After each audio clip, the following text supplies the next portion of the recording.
Hello, and welcome to the So Tru Network. It's where your truth and my truth intersect and we find liberty.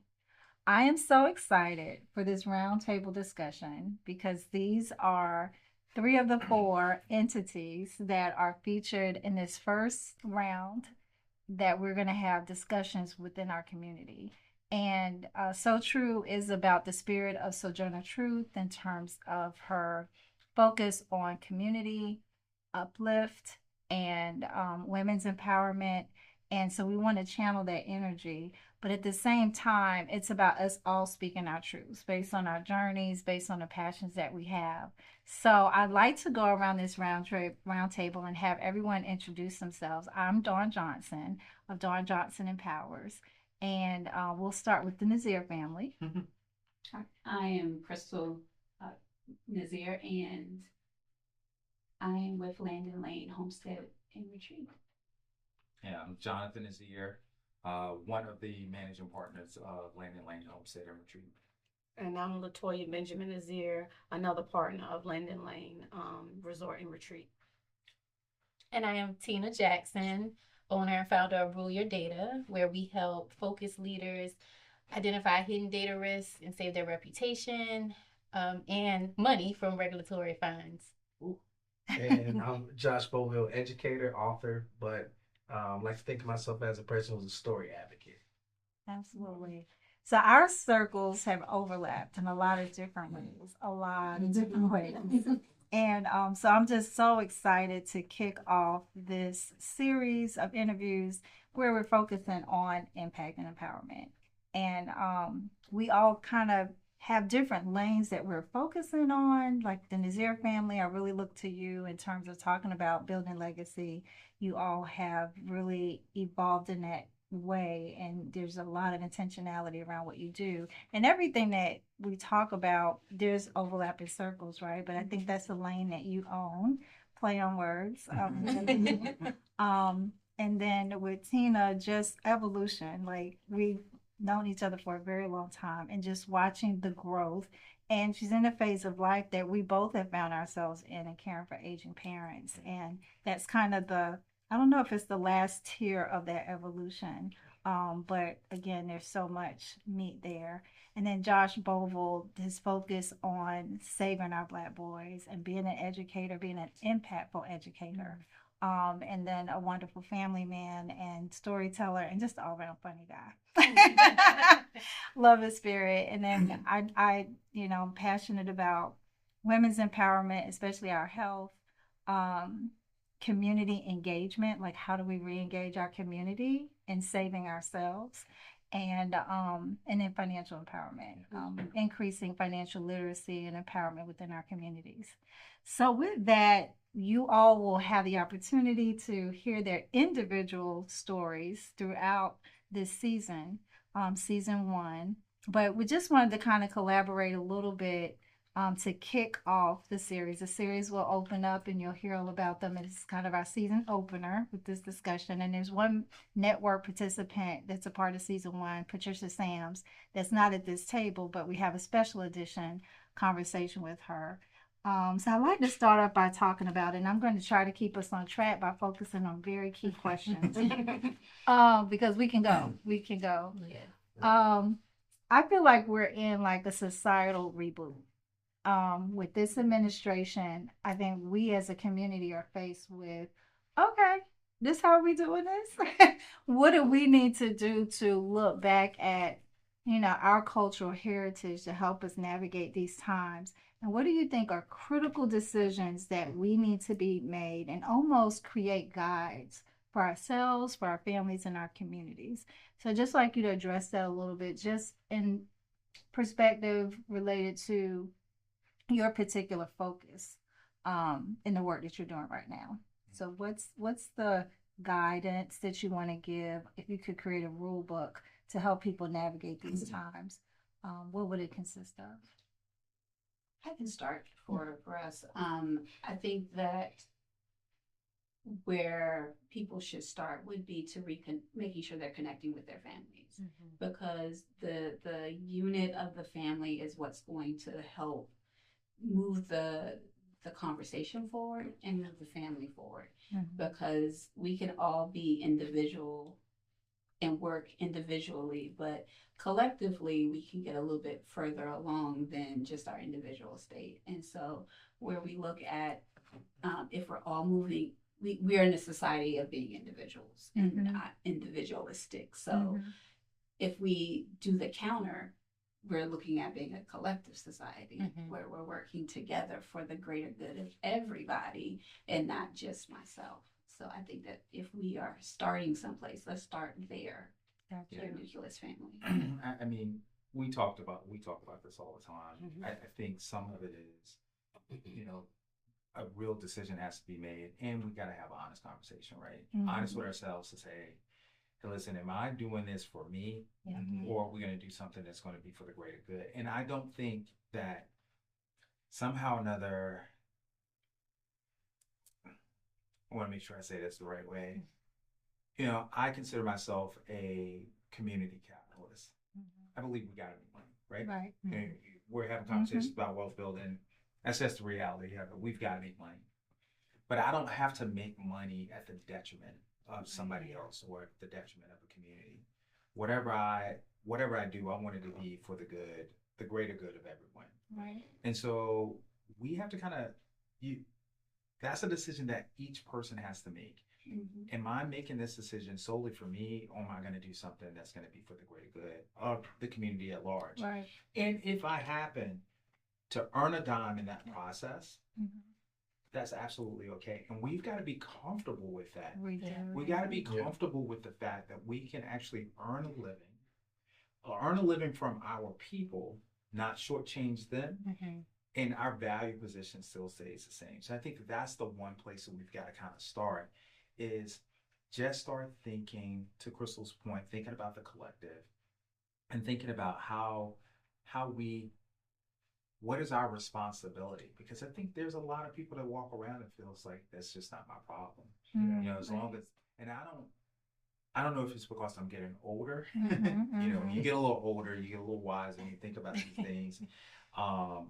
One would probably say, or two would probably say, I'm just getting older, not any wiser. But I think we have to start having a bit of humanity. I think we've lost a little bit of that along the way, that if you're not concerned about your fellow man, if you're not concerned about your fellow woman, there are people out here, honestly, who are really having a hard time. Yeah. And I think we don't.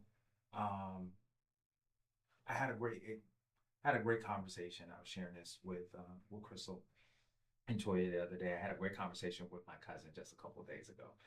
We were talking about getting together for the holidays, and I was telling her, hey, we did this several years ago. And she was saying, yeah, y'all got to get an Airbnb. And I said, yeah, the last time we did this, we stayed in a sketchy hotel. I said, this is the sketchiest hotel I've ever stayed before. Like back to college days. Listen, Right? No, this was worse This was than that. Worse. I've been on the road with hip hop artists. I've worked I've stayed in sketchy hotels.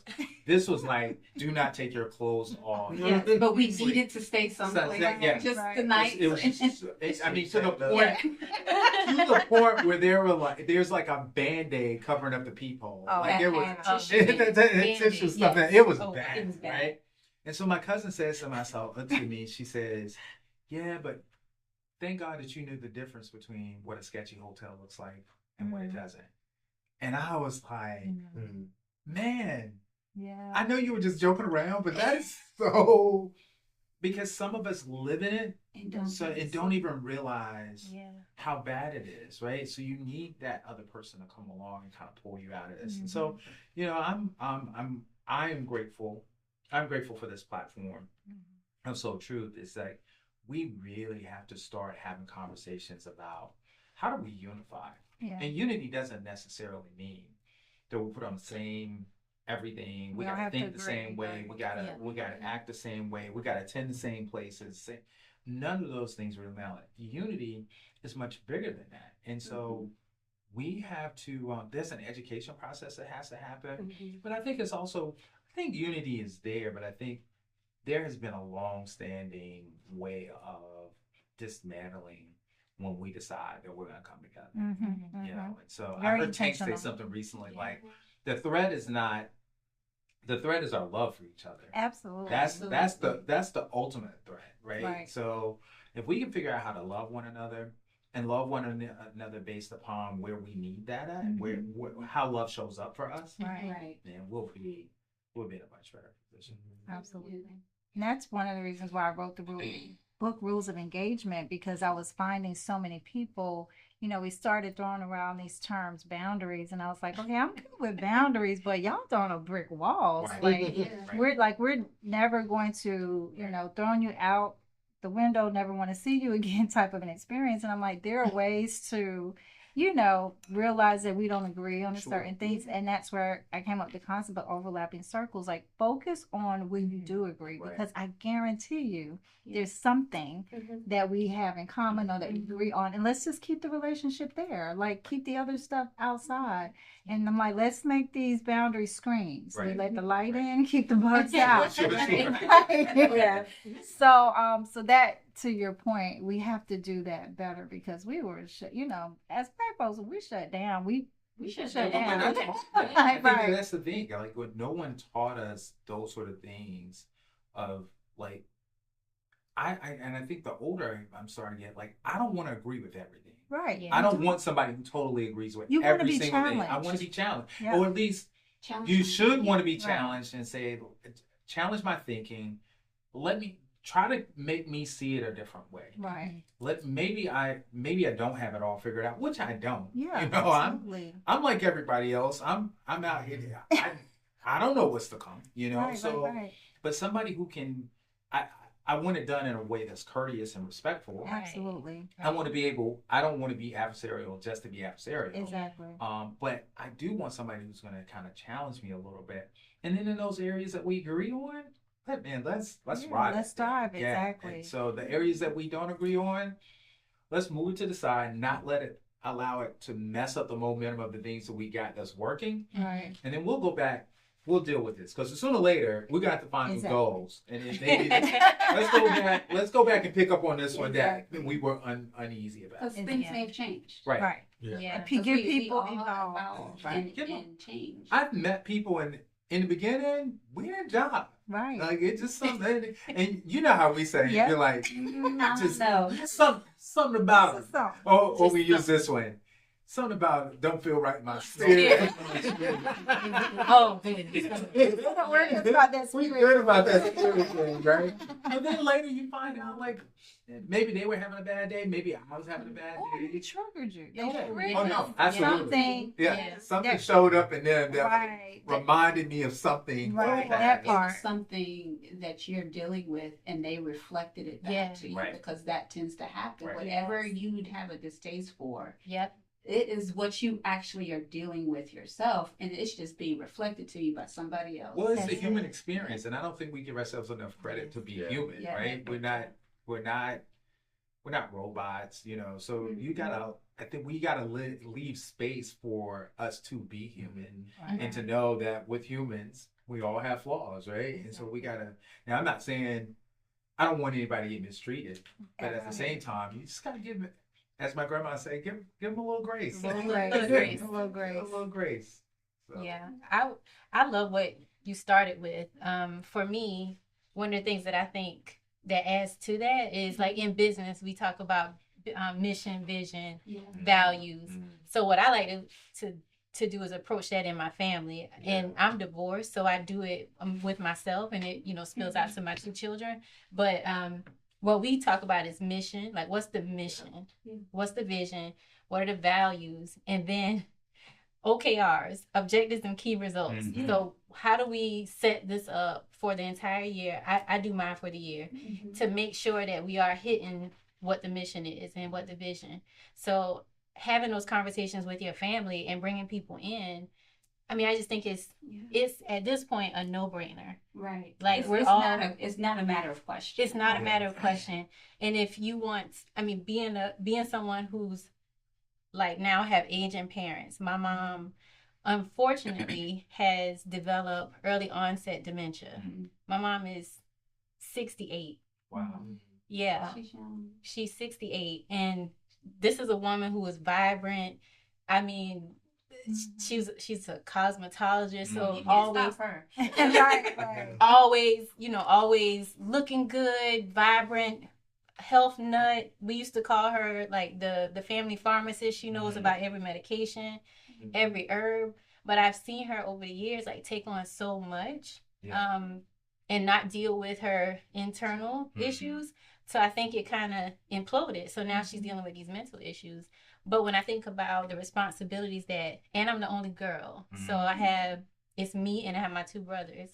And thank God my brothers are, particularly my older brother, he is like, Teena, I can't really do everything that you do, but what I can do is make sure that you're protected as you're trying to figure stuff out. Yeah. Like, let me know what you need. And I'm grateful for that because I don't have a husband, So my older brother is that for me, and my dad, of course. But with my mom Asian, and I look at our family dynamic and we all are living in different places, it just makes it even more difficult. So when I take a step back and I think about what does this look like 5 years from now, 10 years from now, I think I shared with you guys before we started recording, I've been really pushing my family, like, let's have a family compound. Yeah. Imagine having that same framework. And I'm not saying I got all the answers. I'm just saying if it works in business, where you're looking at mission, vision, values, OKRs, objectives and key results to make sure that we are hitting the goals that we set forth as a family, and of course that we have agreement, we can really get someplace. But who says we can't run our families like a business? Yeah. No, I think we have to. And I think other cultures have too. Absolutely. That we're the only ones that don't run it like a business. Yeah, I think that's where that reboot. But what I think the key of what we're all saying is that the fact that we have children and we're planting the seeds, because my parents didn't plant it. I'm sure you all parents didn't plant that seed, but we're planting the seed of building a different generational mindset because they're seeing and they're hearing those conversations at home, because I know we talk about it all the time in our household, and the fact that you're starting that with your own children, with developing that sense of, okay, running it like a business or setting missions and what's our goal and things like that. That's something that they have now, that when they have children, they kind of can see how this really works. They don't know no better other than to do what is being taught to do. Right. So I think we are kind of starting to build that. So the next generation that's coming up, they will have that.